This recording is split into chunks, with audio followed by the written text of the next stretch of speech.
Assalamualaikum warahmatullahi wabarakatuh. Ini adalah ceritaku yang pertama yang berjudul Bukan Cinderella. Akan kubalaskan setiap tetesan demi tetesan air mata ibuku. Perkenalkan, namaku adalah Linda. Usiaku saat ini adalah 23 tahun. Aku tinggal di Yogyakarta bersama suamiku Mas Bagas. Usia kami terpaut lumayan jauh, yaitu 7 tahun. Mas Bagas berusia 30 tahun. Dia adalah sosok suami yang bertanggung jawab, penyayang, dan wajahnya yang lumayan tampan menambah karismatik dirinya sebagai CEO sekaligus pemilik PT Adi Perkasa. Dek, tadi ada yang menelpon, katanya teman SMA-mu, dia mengundangmu untuk reuni sekolah. Dina namanya, kata Mas Bagas sambil menyerahkan telepon genggam itu kepadaku. Dina adalah satu-satunya teman yang selalu membelaku saat yang lainnya tidak peduli ketika kelompok Rani dan teman-temannya membuliku dulu. Aku pun segera menelpon balik Dina. Din, sepertinya aku tidak akan datang. Kamu tahu kan bagaimana mereka dulu memperlakukanku? Kataku. Itu kan masa lalu, Linda. Lagian kamu yang sekarang bukanlah kamu yang dulu. Datanglah dan tunjukkan kepada mereka siapa sekarang dirimu, sahut Dina membujukku. Tapi aku juga tidak diundang, Din. Biarlah aku tidak ikut. Aku tidak akan datang. Lagian, aku juga tidak tergabung di grup WA kelas, kataku. Agung, ketua kelas kita yang menyuruhku untuk mengundang semua teman-teman yang tidak tergabung di grup kelas. Sudahlah, besok datang saja bersamaku, bujuk Dina lagi. Hari-hari pun berlalu seperti biasa. Kami hidup bahagia walaupun belum dikaruniai momongan.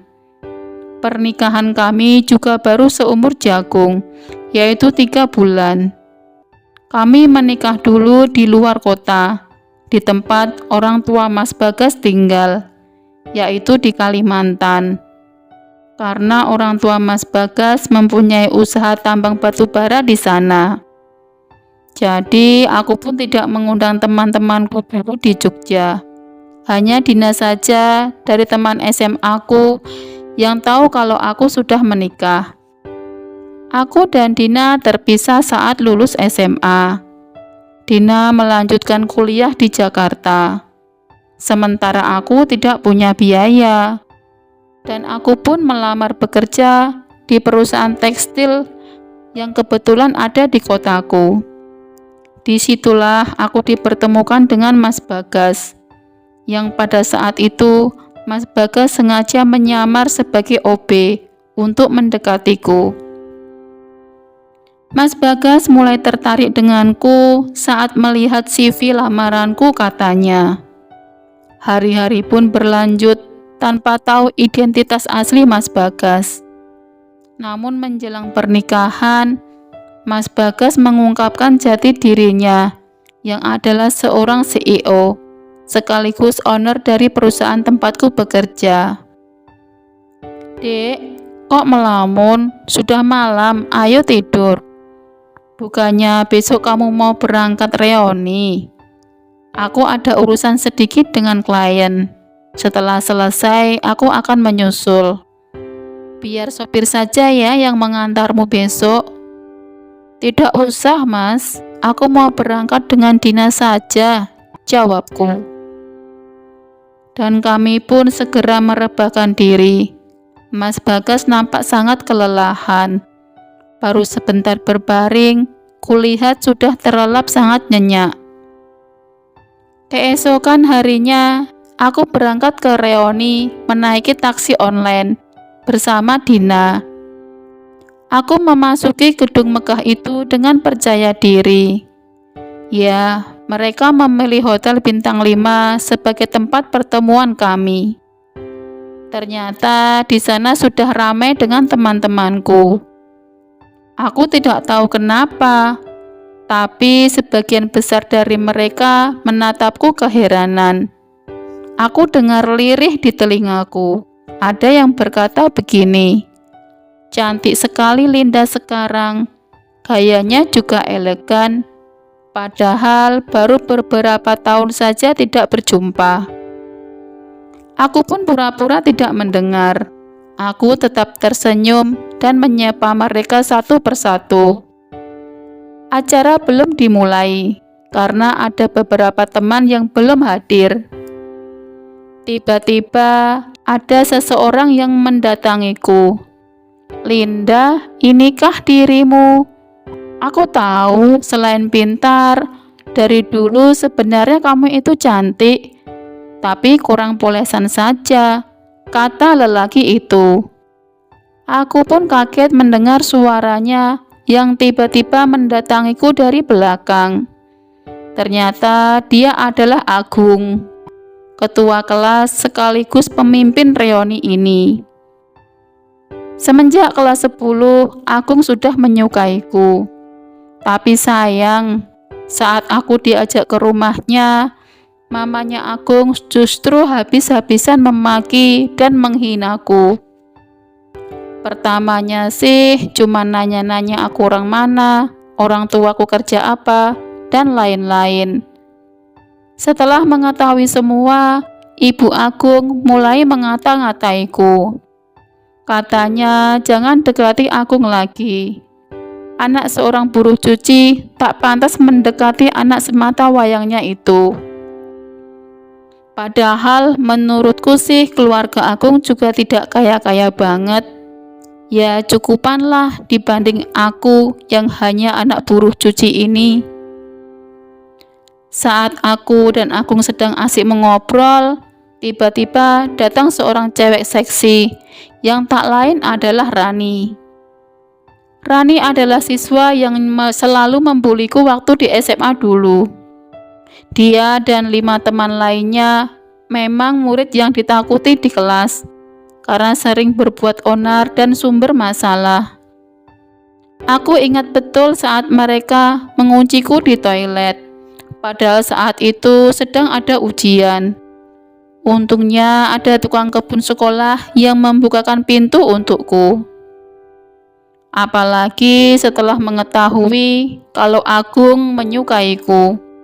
Hampir tiap hari dia menyiksaku. Bahkan handphone yang dengan susah payah ku beli dihancurkan olehnya.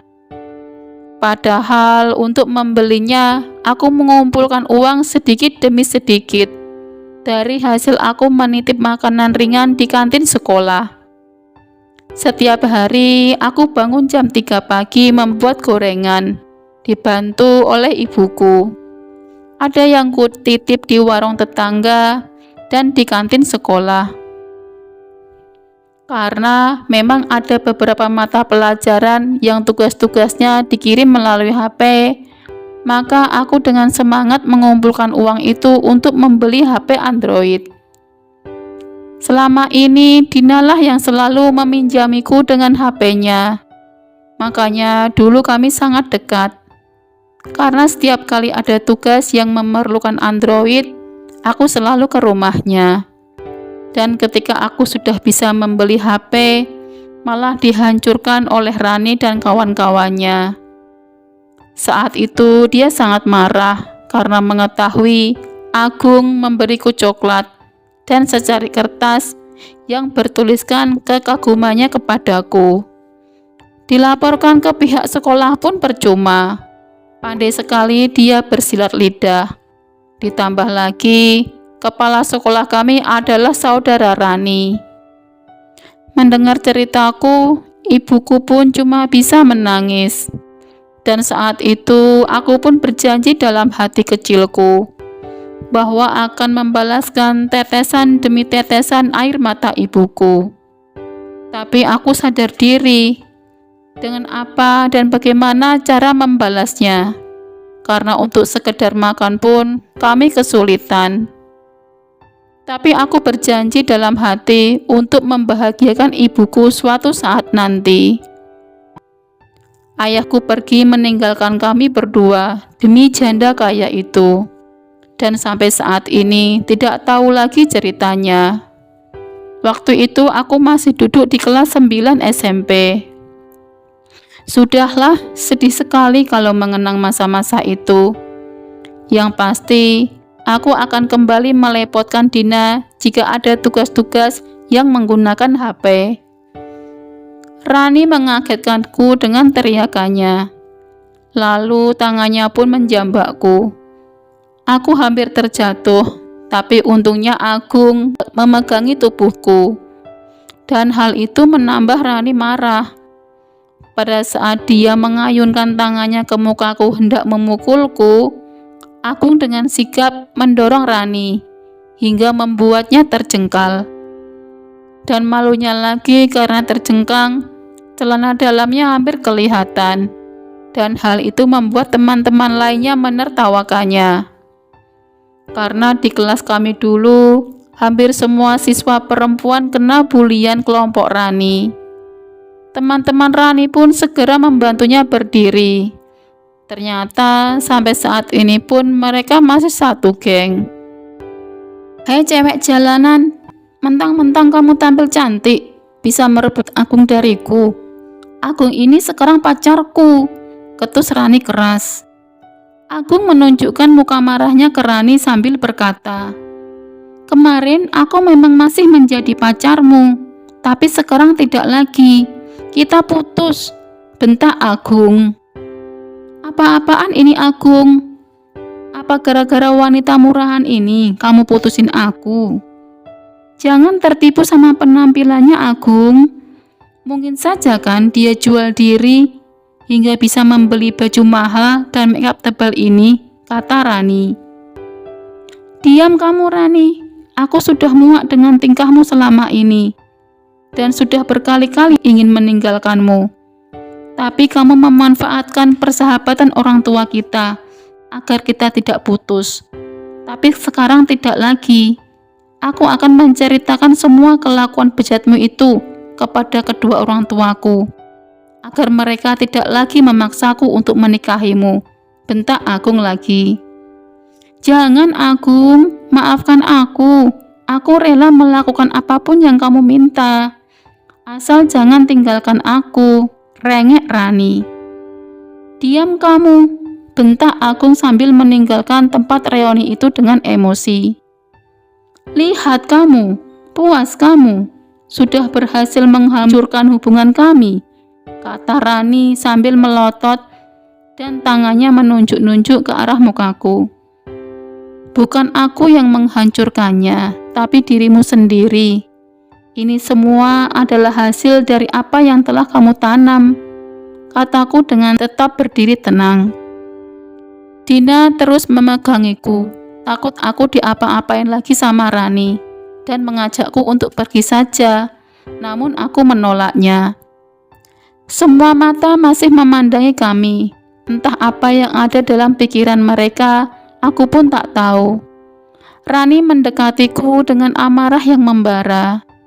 Hai orang miskin, panggilnya kepadaku. Apa yang ada dalam benakmu? Kamu berharap ya aku putus dengan Agung kan? Dan bisa bersamamu? Hahaha, tawa Rani mengejekku. Kamu itu cuma anak tukang cuci, jadi jangan mimpi kamu. Kamu bisa lulus sekolah juga karena beasiswa dari pemerintah kan?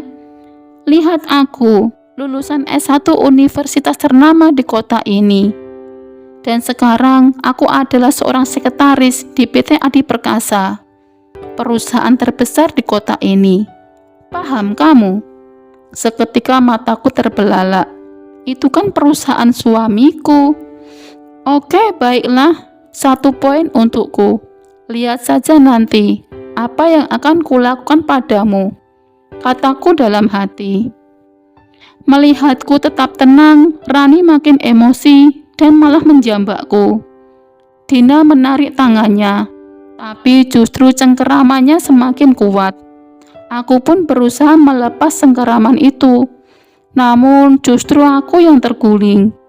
Di saat yang bersamaan, ada seorang lelaki bersama 4 yang lainnya datang. "Ada apa ini? Siapa yang berani melakukannya kepada istriku?" teriak orang itu.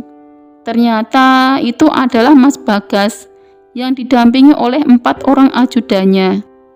Mas Bagas segera menolongku dan memegangi tubuhku agar tidak tumbang. Rasa perih di kepalaku sangat terasa sekali. Kemungkinan ada beberapa helai rambutku yang patah dan cakaran Rani mengenai kulit kepalaku.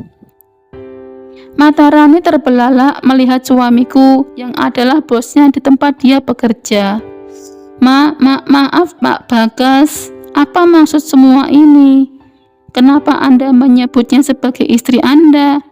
Wanita ini hanyalah orang miskin di kampungku. Ibunya saja mencuci di rumah saya. Bahkan makan pun sering ibuku yang memberikan. Apa Anda tidak salah orang? Rani berkata secara terbata-bata sambil menunduk. Antara takut atau apalah aku pun gak tahu. "Diam kau Rani. Jadi kamu yang melakukan ini kepada Linda? Oke, baiklah. Tunggu saja apa yang akan kulakukan nanti kepadamu. Tapi tidak saat ini, karena aku mengkhawatirkan keadaan istriku." Mas Bagas segera menuju mobil pribadi kami dengan terus memegangiku.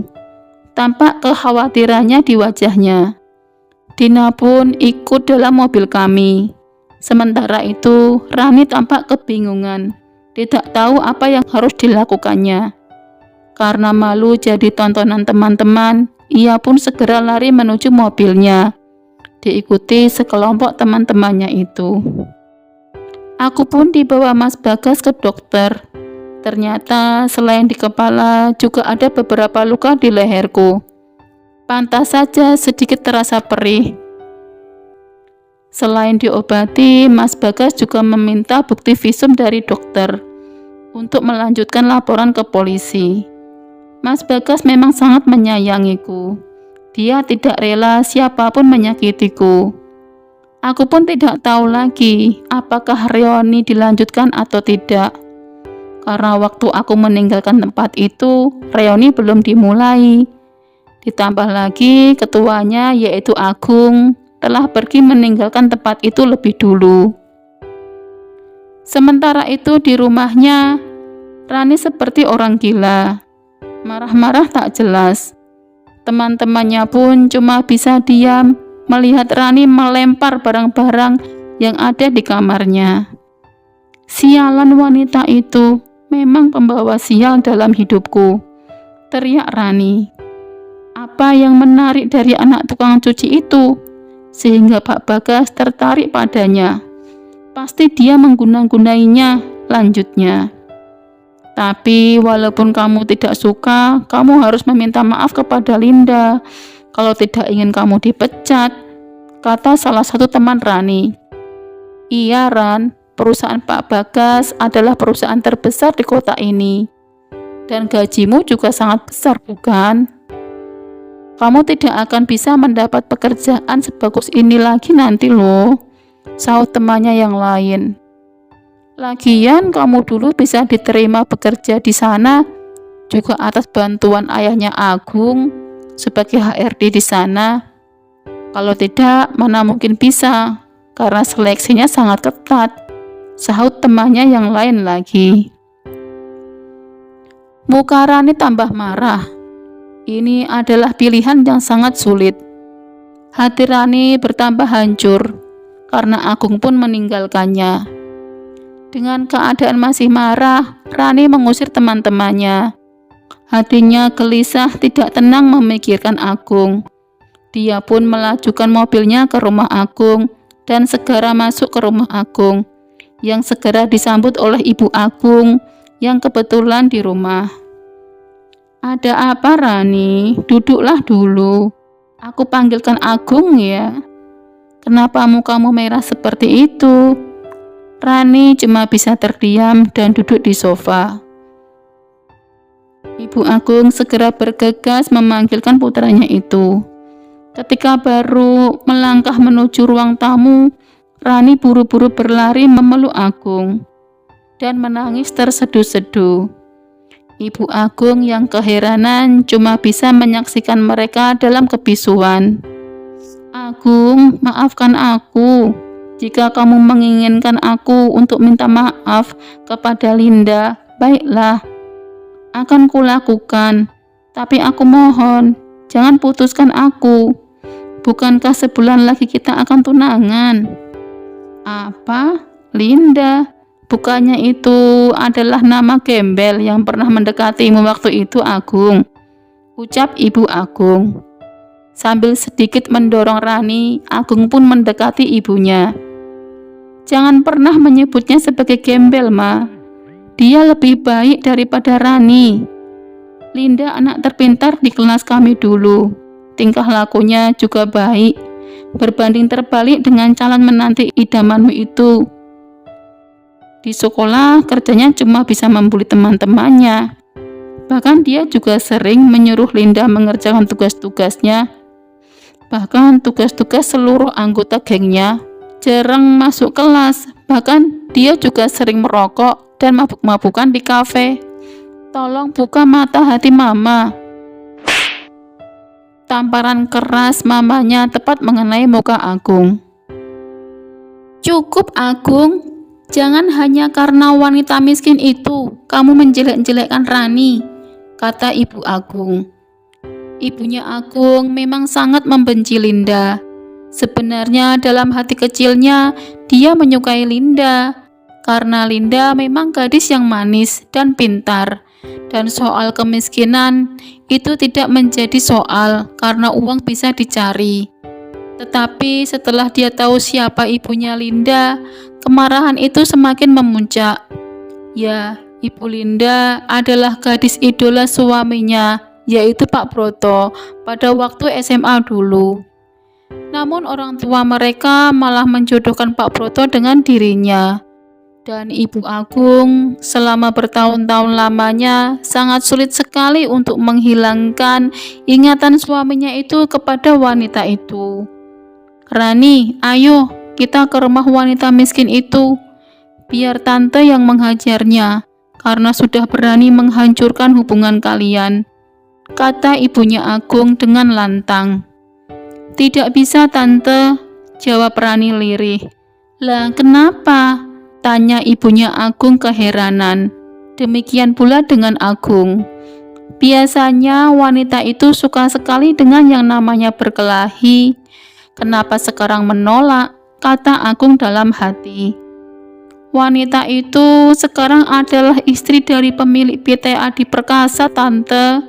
Itu artinya Linda adalah istri dari Pak Bagas, bosnya Rani. Sekaligus bosnya dari Om Broto juga, jawab Rani lesu. "Apa?" jawab Agung dan ibunya hampir bersamaan. "Jadi Linda sudah menikah?" Raut wajah Agung tampak kecewa sekaligus kaget. "Makanya Agung, berhentilah berharap kepada Linda. Ada aku di sini yang selalu setia menunggumu," kata Rani. "Tak sudi aku dengan wanita macam dirimu. Kamu pikir aku tidak tahu kamu sering minum minuman keras bersama banyak lelaki?" bentak Agung. "Mereka semua cuma teman biasa, Agung. Tidak ada yang spesial," sahut Rani. "Cukup, tidak usah banyak drama. Aku sudah muak dengan semua kelakuanmu itu," ucap Agung sambil berlari ke arah motor ninjanya itu. Tak lama kemudian, si dia sudah pergi entah kemana, meninggalkan ibunya dan Rani. "Jangan pergi, Agung, kita perlu bicara," teriak ibunya Agung. Namun tak dihiraukan oleh anak semata wayangnya itu. Kemudian ia pun menoleh ke arah Rani. "Apa betul semua yang dikatakan Agung? Kamu sering mabuk-mabukan sama cowok-cowok gak jelas?" tanyanya kepada Rani. "Tidak, Tante, Agung cuma mengarang cerita saja." "Sudahlah, kamu pulang saja. Tante bingung mau percaya kepada siapa.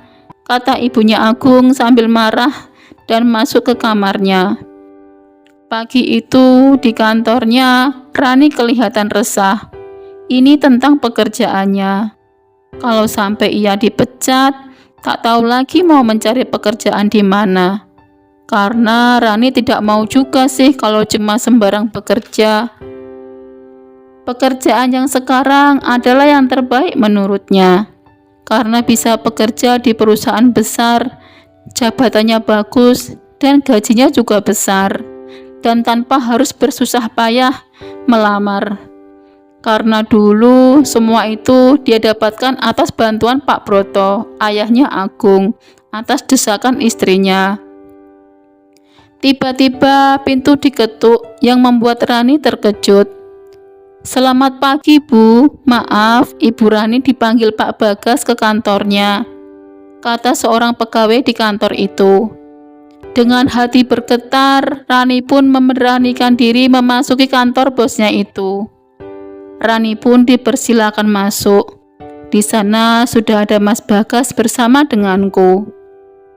Tidak perlu berbasa-basi.